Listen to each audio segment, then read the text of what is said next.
In this lesson, we're going to learn the true secret of trigonometry and why when I'm doing trigonometry and I do sine, I get two different answers.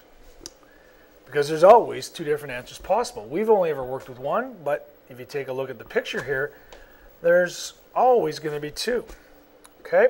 And I'm going to explain this whole thing in a second. So if you take a look, and we talked a little bit about this yesterday, angles in standard position can be in any location. I can draw an angle here. I can draw an angle there. So this would be in quadrant 1, this would be in quadrant 2. So this is an obtuse angle that is between 90 and 180 degrees. I could draw a reflex angle that is between 180 and 270 degrees, which would be in quadrant 3. I could even draw an angle in this quadrant over here, and this is when people start to get confused because we aren't used to going outside angles. If I draw an angle, say here, and I say, what are the angles? Well, everybody almost instinctively looks in here and says, okay, well, that's 60. Almost nobody looks and says, well, it's also 300 degrees, just in a different direction. And these are the ones we're going to have to start wrapping our brains around. So I can have angles anywhere. As long as there's a straight line or an x and y coordinate, say here, I can draw an angle 360 different ways. I could draw it here, and then the terminal arm right there. Say 1 degree, 2 degrees, 3 degrees. I can draw it all the way around any angle up to 360 degrees. So there's an infinite number of ways I can draw angles because they actually go around in a circle instead of just in triangles. So with that being the case, here's another picture where I'm dealing with, here's an angle in quadrant 1. Okay? And in quadrant 1, everything is positive. Okay? My x-coordinate, see if I picked a point right there, let's say I picked this point right there and I said it was 3 and 4, for example. That's hard to see. 3 and 4. Well, both the 3 and the 4 are going to be positive because from the origin, I'm on the positive x side and I'm above the x angle, which means our x-axis, which means the y is positive as well. All right. When I draw an angle as such, like this one is, well, something's going to happen here. I'm going to have an angle that has, there's the angle. I'm going to have an angle that has a negative x coordinate. Like say I had picked that point. Well, that point might be negative 3 and 4 because I'm on this side of the y-axis. So everything over here on this side of the x-axis is negative, and everything above the x-axis, or everything on this side of the y-axis, pardon me, is negative, and everything above the x-axis is positive. So my coordinate here is going to be negative 3 and 4. If I draw this angle here that ends up in quadrant 3, well, both the x and the y coordinates, say that point here is negative 3 and negative 4. Both of those are going to be negative values. And if I draw one in quadrant 4, and I say, okay, well, what's that point right there? Well, that point will have a positive x coordinate, but it'll have a negative y coordinate. And what you got to start watching for now is where are things positive and where are they negative? The other thing you got to watch for, and this is tricky because it's brand new, is that we've been lying to you all along with right angle triangles. If we said that angle, what two sides am I working with? I give you that one and this one. You'd say, well, this is adjacent and opposite, so it'd be tangent. Well, the tangent is actually just the slope of the line. Opposite over adjacent is rise over run, which we'll talk about later. But this side here is the adjacent side to the angle. Now just let's put this, superimpose this on the x and the y axis. And this being my origin right here. Well, what I've created is an angle that reaches around this circle a little bit to there. All right? And so this coordinate, let's say it's 3 and 4, has a x value of 3. I've traveled 3 units this way and 4 units up. This x value is actually your cosine value. That's what x is. X is your cosine value. And y is simply, or this distance here, is your sine value. So the sine value is actually how far above the x-axis are you. It's your y-coordinate. So instead of having, say in this case, let's go back up here, instead of having a coordinate of 3 and 4, your coordinate is really cos of x and sine of x. And that's difficult for people to understand. Is that, yeah, it's a coordinate of 3 and 4, which is your x and y. How do you find your x? Use the cosine value. How do you find the y? You use the sine function. Okay? And so now, when we're dealing with going around the unit circle, or sorry, going around these 4 quadrants, I have to pay attention to when is the x-coordinate negative. Because if the x-coordinate's negative, it is always going to be, let's just go down here, it's always going to be over here. So it doesn't matter what the angle is.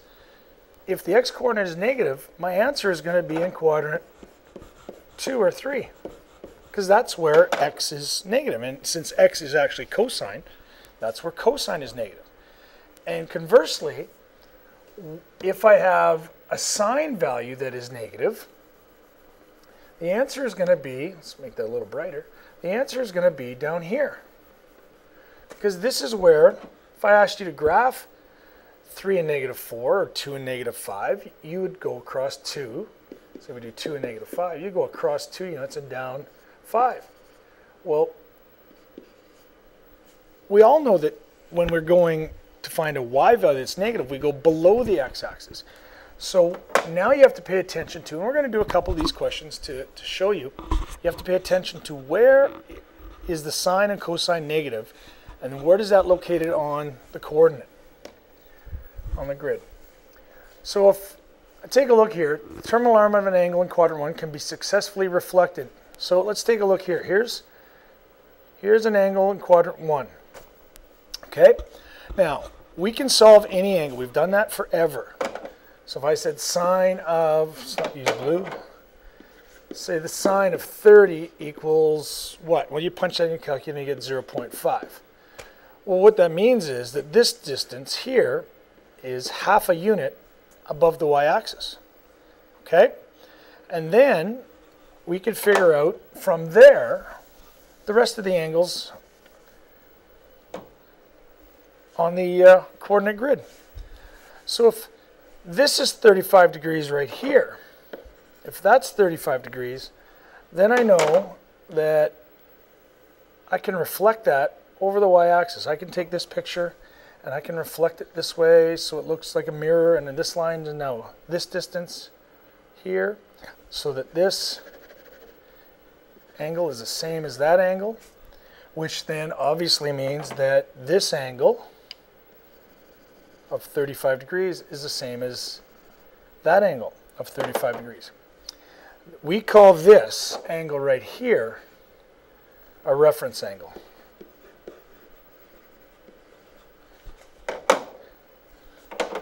And the reference angle simply is where in quadrant 1 do you solve the angle. So if you know cosine of whatever is 1/2, then you could figure that out. And then once you know what the reference angle is, then you know in quadrant 2 what this little piece right here would be. Okay?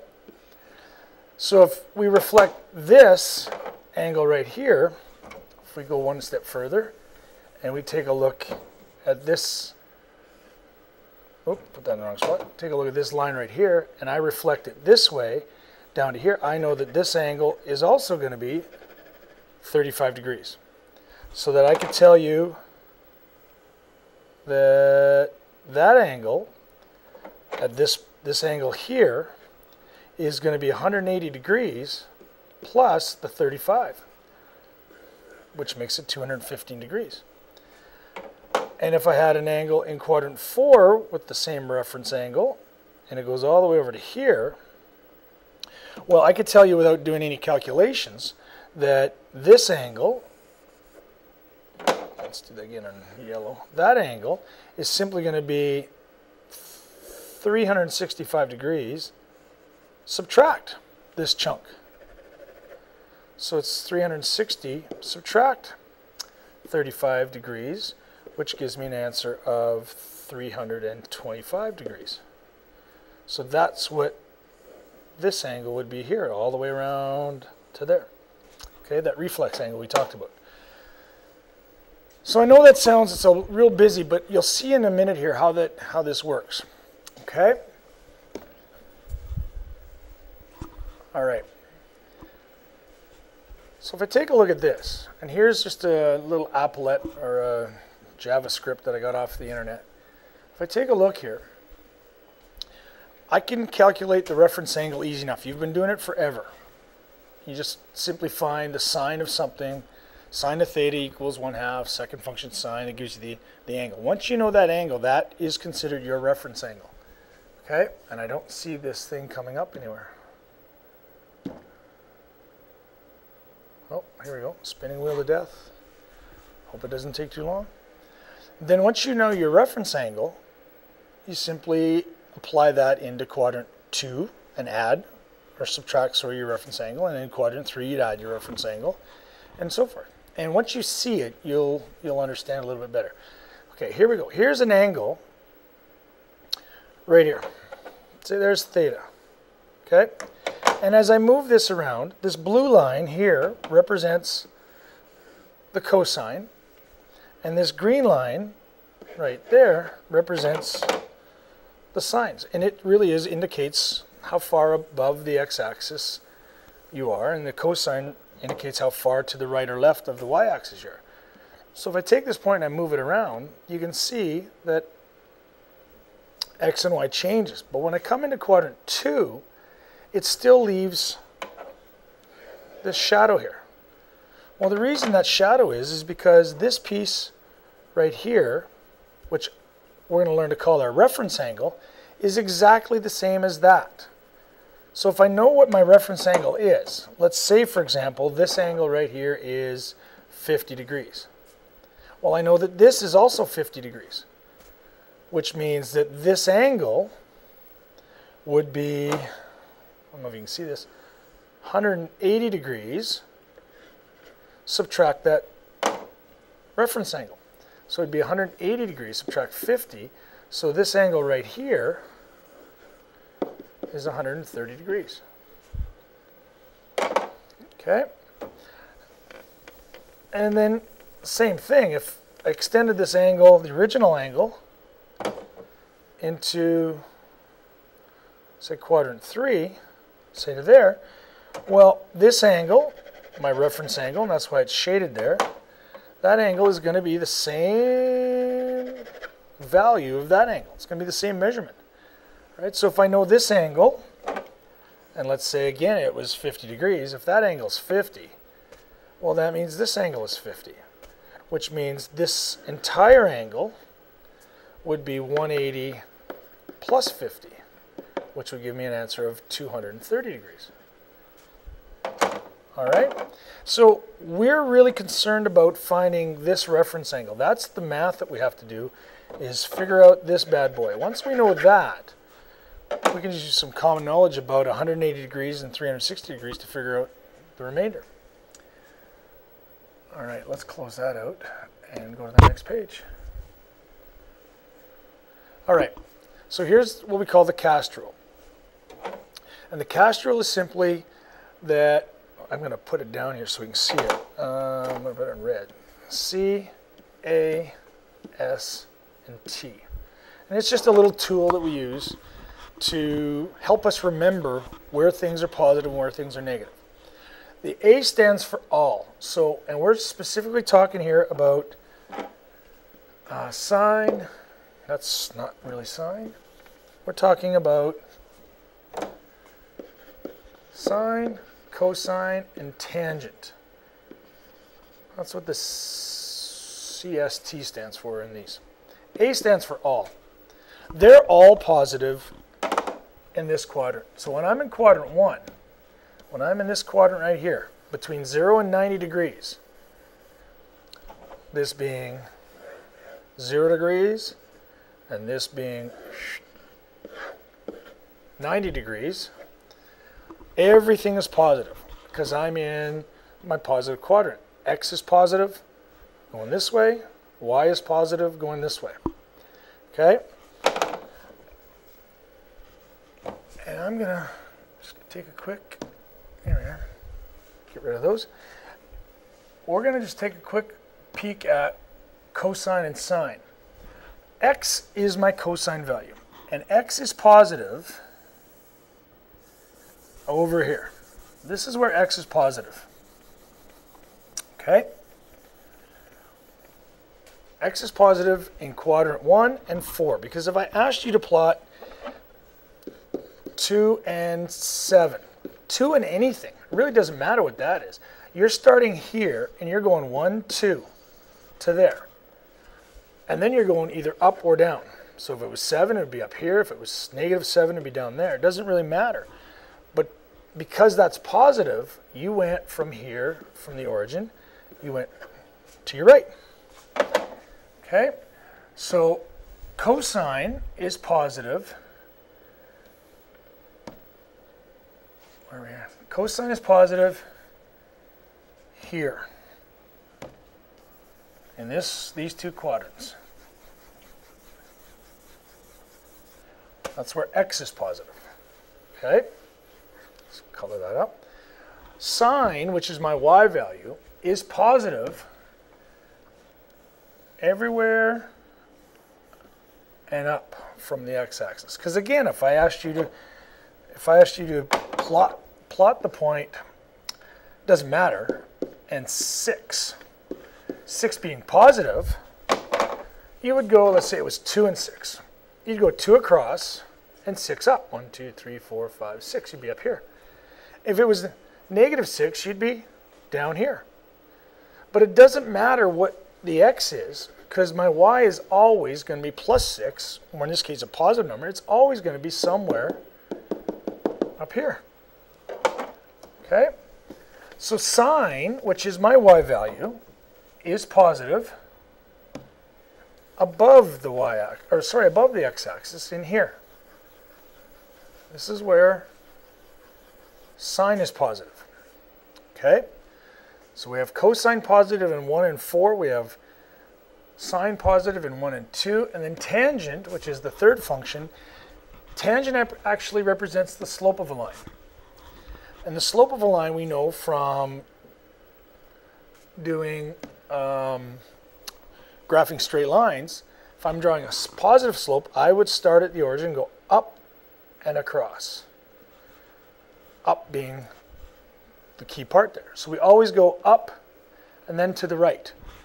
So anything that goes up and to the right from the origin is positive. So this is positive. So tangent is positive in quadrant 1, and it's also positive in quadrant 3, because if I go up and to the right, going down and to the left is the same thing. Okay, because 2 negatives, if I go down and then over here, two negatives, that slope of that line, that's what tangent measures, is positive. So that line and that line are the same line, and they happen to cross into quadrants 1 and 3. So having said all that, everything is positive. They're all positive in quadrant 1, sine, cosine, and tangent. Whereas in the other quadrants, the only thing that's positive in quadrant 2 is sine. The only thing that's positive in quadrant 3 is tangent. And the only thing that's positive in quadrant 4 is cosine. And so then you get what they call the Cast Rule. Okay?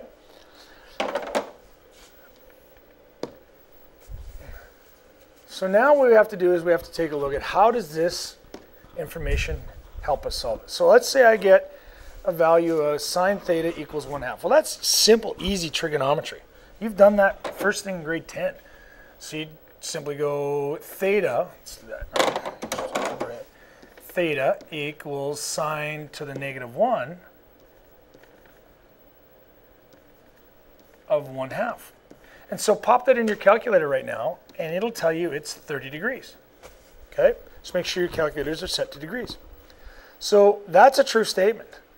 But also pop in your calculator sine of 150. If you push this into your calculator, it'll give you an answer of 1/2 or 0.5.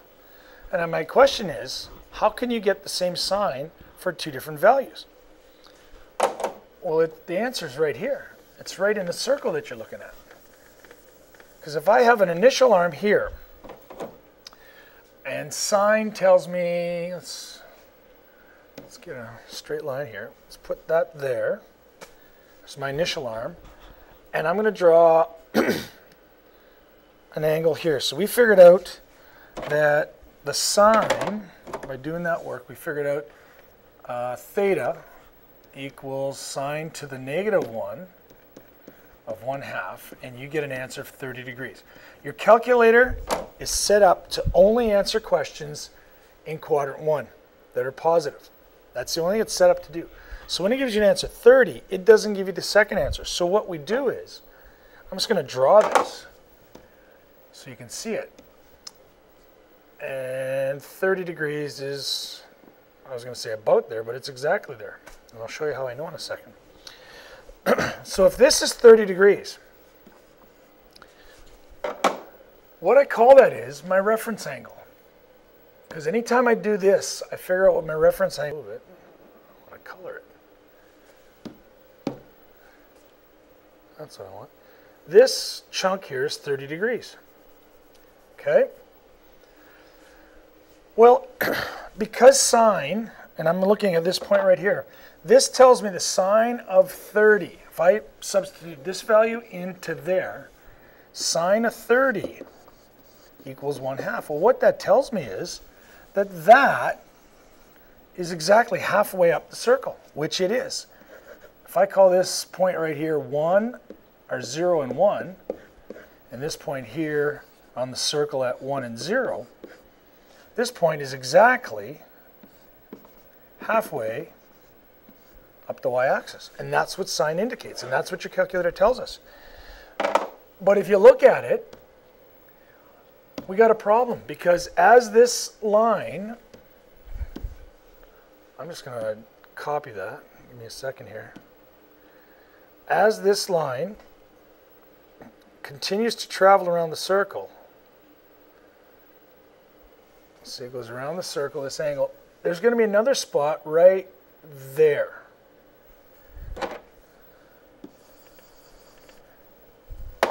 Where it's also, the angle, this point on the circle is also halfway between 0 and 1. So when we're figuring out the sine and the cosine, we have to take into account, because we're traveling around a circle in 360 degrees, we have to take into account that there's two possible answers. The first answer here is the obvious one at 30 degrees. But there's also that angle right there. And how do you solve that? Well, your calculator won't put in. If you put in second function sine of 1/2, it won't give you 150. It never will. Calculators are designed to give you only answers in here, between 0 and 90. Okay? So what we have to do is we have to take this information, and I have to say, well, if this is 30 degrees, and this is a complete circle, which are completely symmetrical, then this piece right here is also 30 degrees. So there's a couple things I know. I know that this is 30. And I know that this is 180. So going back to this angle here, this angle is simply going to be 180 degrees.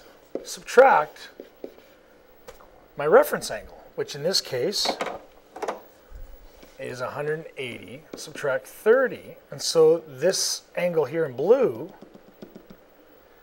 is going to be 150 degrees. And if you pop in the sine of 150, you'll get 1/2. Because what it's telling you is once you've gone from here on the circle, once you start your initial arm and you travel this way around the circle, 150 degrees, you'll be exactly halfway up above the x-axis on this circle. And there's two spots that it happens to. So you have to take into account your reference angle. Okay? So now we're solving sine and cosine. I mean, that's easy math. But now you have to consider there's always going to be two possible answers. And so what we have to do is we have to figure out what are those two answers. So the first step is to always find your reference angle in quadrant 1. Okay? So now I look at this and I say, okay, cosine is positive 1/2. There's no sign there, so I assume it's positive. It's implied. If cosine is 1/2, which is my x value, I know the answer is going to be, the answers, there's going to be two of them, are going to be here. Which means my answers are going to be in quadrant 1 and 4. And I keep that in the back of my head because I need to know where they are. All right? So what I do from this point is I simply figure out the reference angle. And I'm going to do the simple math of going cos of theta equals 1/2, and then theta would equal cos to the negative 1 of 1/2, and that'll give me an answer of 60 degrees. So I know that, I'm just going to sketch this, I know that the one angle would be, see, that's going to be exactly 60 degrees to there. Because I know that because there's halfway, there's x equals 1/2. Okay? And then I also know that there's going to be another angle on this circle that gets right there on the circle. It's right there in the circle at 1/2 and right here in the circle at 1/2. So my next chore is to figure out then what is, I figured out that angle, then what is, whoopsies, what am I doing there? What is, let's draw this here. What is this angle? Okay, and so if an angle is in quadrant 1, if there's one of your angles is in quadrant 1 here, whoopsies, come on.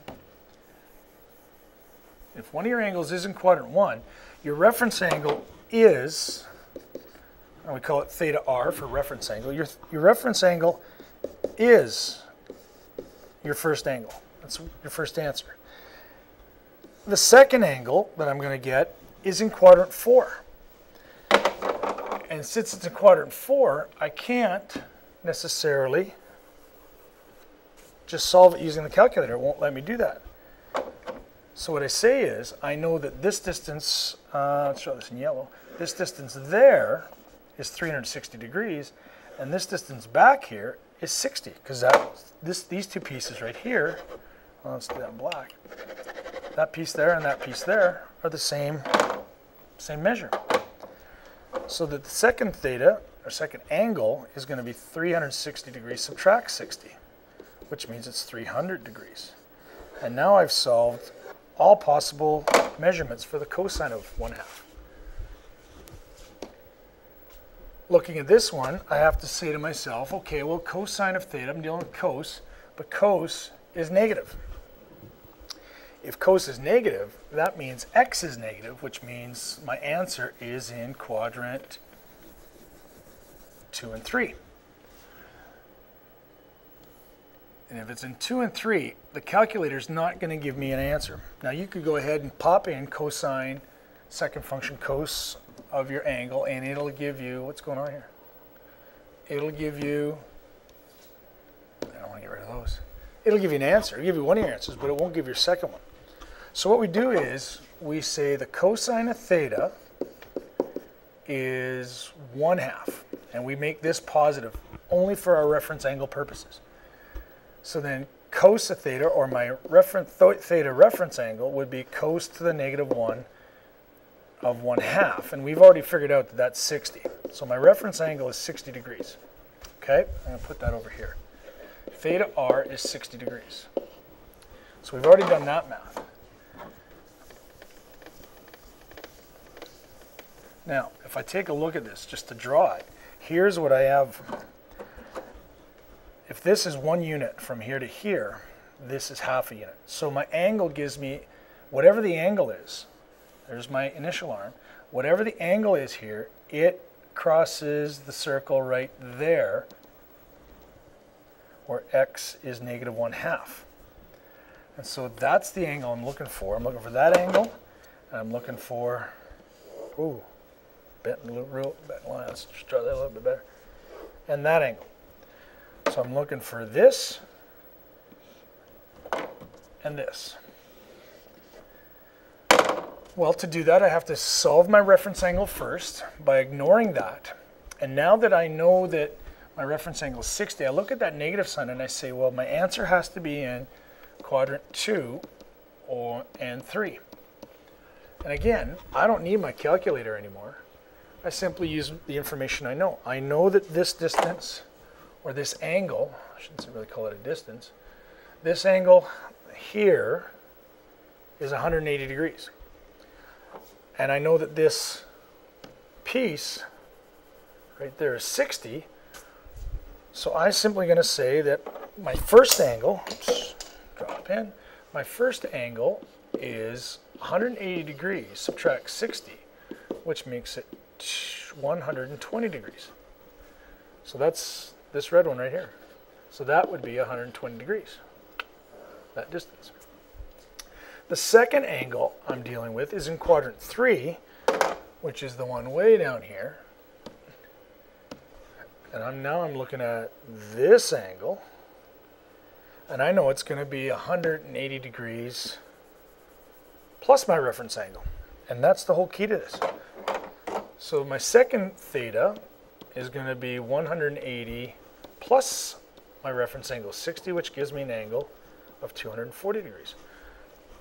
So my two answers in this particular case, for the cosine of theta being negative 1/2, my two answers are 120 degrees and 240 degrees. And if you pop cosine of 120 into your calculator, you'll get negative 0.5. If you pop cosine of 240 into your calculator, you'll get negative 0.5. They're both going to be the same answer. But your calculator won't do it backwards and give you the angle if you give it the ratio. All right, so here's sine of theta is negative 1/2. And again, if sine of theta is negative 1/2, that means y is negative, which means my answer is down here, below the x-axis, because that's where my y-coordinates would be negative. And let's just get rid of that. Why are we not moving? Did we freeze? No. Oh, something's not right. All right. So sine of theta is going to be, oh, no, something's not right. Sine of theta is negative 1/2. So if sine of theta is negative, if sine is negative, that means it's in quadrant 3 and 4, meaning that, there we go. I'm going to have to figure out, it's going to be in 3 and 4, which means I have to figure out my reference angle. And what I do for a reference angle is I take, as if that's positive, and I simply go sine theta would equal sine to the negative 1 of 1/2, and you pop that in your calculator like you normally would do, and you'll get an angle of 30 degrees. Okay? Which tells me that if I was doing a positive angle, that this angle here at 30 is that's what the angle would be if that was positive. But it's not positive, it's negative. So then I know that I'm looking at an angle that it goes there to here, and an angle that goes, let's do this in blue, from there to there, like so. So I'm looking for those two angles. So I use my reference angle information, and I say, well, since my reference angle is 30 degrees, and I'm just going to put that up here, my reference angle is 30 degrees. My first angle, the one that's in quadrant 3, is going to be 180 plus 30, which gives me an angle of 210 degrees. And my second angle, which is the blue one here that is in quadrant 4 would be 360 subtract my reference angle. So I always go to the nearest x-axis and either add or subtract depending on where I am. In this case, I'm going to subtract 60 degrees. So that would be 300. So my answers for sine of theta equals, for this equation, sine of theta equals negative 1/2. Sine of theta equals negative 1/2. My answers are going to be, for that equation, my answers are going to be 210 degrees and 360 degrees. And like I said before, if you want to double check, put in your calculator sine of 210. You'll get negative 1/2. Put in sine of 300. You'll get negative 1/2. Okay? And so that's how we solve those. And so here's what I want you to try. Now this might be a little bit tricky because you're not used to it. Go back to the video and reference it again. I know it's been a long video. It's about 36 minutes now. But go back in pieces, especially over the last few questions. These ones here. Go back over these ones again and see how they're done. And then try... Oh, now I went too far. Try these questions. In your work text, page 448, 3 to 7, 10 and 11. And then in the purple handout, exercise 8, questions 1 to 8. Okay? This is, like I said, it's a tricky part. Text me, send me a picture. I can help you again. Mrs. Fickert is very good at trigonometry. She can help you with this. Mrs. Halloran has this stuff down easy, so you could ask her. Ms. Kentner could help you with this as well. So, and Mr. Birch knows all this stuff inside out. So any of this stuff that you are having trouble with, you've got references and resources. And again, send me a text if none of those are to your liking. Okay, good luck with that.